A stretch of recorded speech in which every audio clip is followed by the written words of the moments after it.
VeriChip, subsidiary of publicly traded Applied Digital, has added Tommy Thompson to its board of directors. The company hoping the former Health and Human Services Secretary can help accelerate the use of RFID for healthcare and security applications. Joining us to discuss the future of RFID and his plans for VeriChip, Tommy Thompson, former Health and Human Services Secretary, and Scott Silverman, Chairman and CEO of Applied Digital. Gentlemen, thank you very much for being with us. Well, thank you. It's an honor to be on your program. Mr. Thompson, I'll start with you.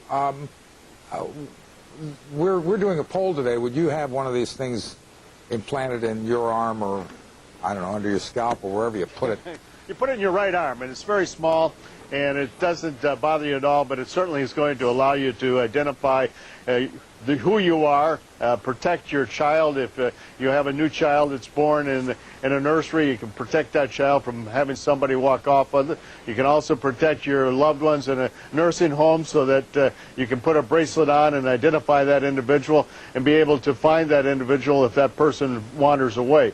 But I certainly would, and I think it's the coming thing. And the problem is that medical technology is so far behind that RFIDs are going to really be the impetus in order for us to get new technology in the medical field that's going to help people improve their quality of care. And that's what it's all about. And I'm sorry, sir, did you just say you would get one implanted in your arm? Absolutely, without a doubt.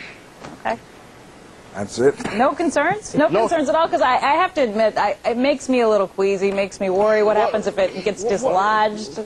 Am I being irrational? No, but just think of this. Now, if you were, wherever you are, if you're traveling, you're in New Jersey now and you're interviewing me in Washington, D.C. Right. Can you imagine if you were in Washington, D.C. and had an accident or had a stroke and went into the hospital? How long would it be before your records could get down here? How long would it take to be able to find out what sort of meds you're on or what allergies you have or what are you allergic to? But people right now just use cards that are in their wallet. They carry around cards that say what my blood type is, if I have any allergies. But the truth of the matter is the doctor doesn't know that, and the emergency ward certainly wouldn't.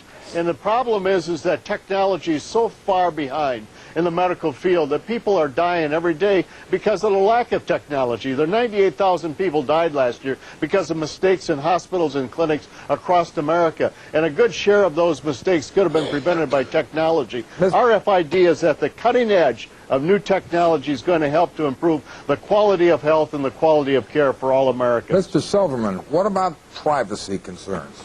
Hi, Mark. Thanks for having us back again. I appreciate it. The privacy issue associated with RFID technology really disappears because VeriChip is a voluntary product that is used by a patient for specific medical ailments, such as dementia, such as medical device recipients that need to identify their devices and their medical records, such as cardiac care patients and diabetic patients as well, who will voluntarily receive a VeriChip, as they've started to receive them in the North Jersey area where Hackensack University Medical Center has adopted the system.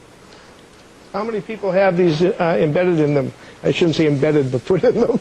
We've sold approximately 7,000 VeriChips across the world right now. We believe that 2,000 of them approximately have been injected across the world, either for the medical or the security application. In the United States, we believe the number to be approximately 40 to 50 at this point, which all have occurred 40 to 50 people. Correct.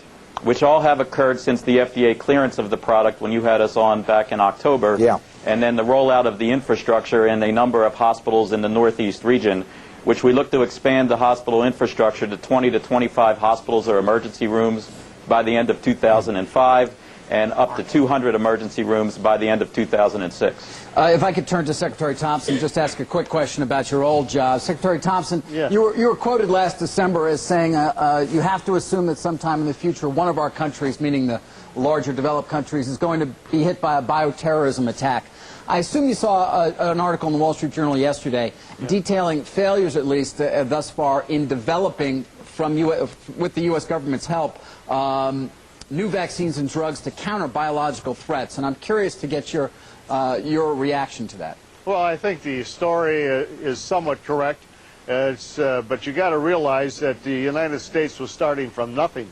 and the Department of Health and Human Service passed the BioShield protective legislation in order for industry to start coming into the field to produce new vaccines and new countermeasures. It's in the embryonic stages, but I think you got to realize it's a giant step forward to where we were. We still got a long ways to go, and I still am very concerned about a bioterrorism attack.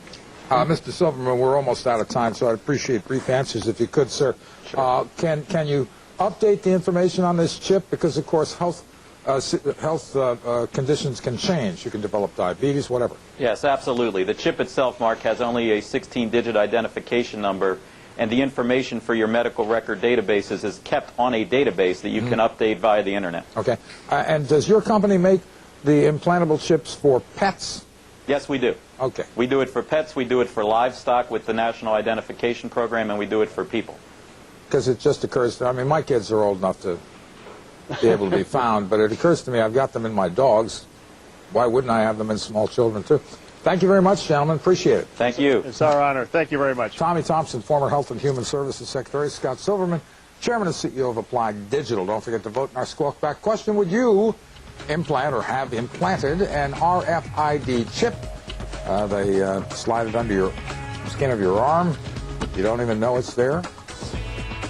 Log on to squawkblog.com.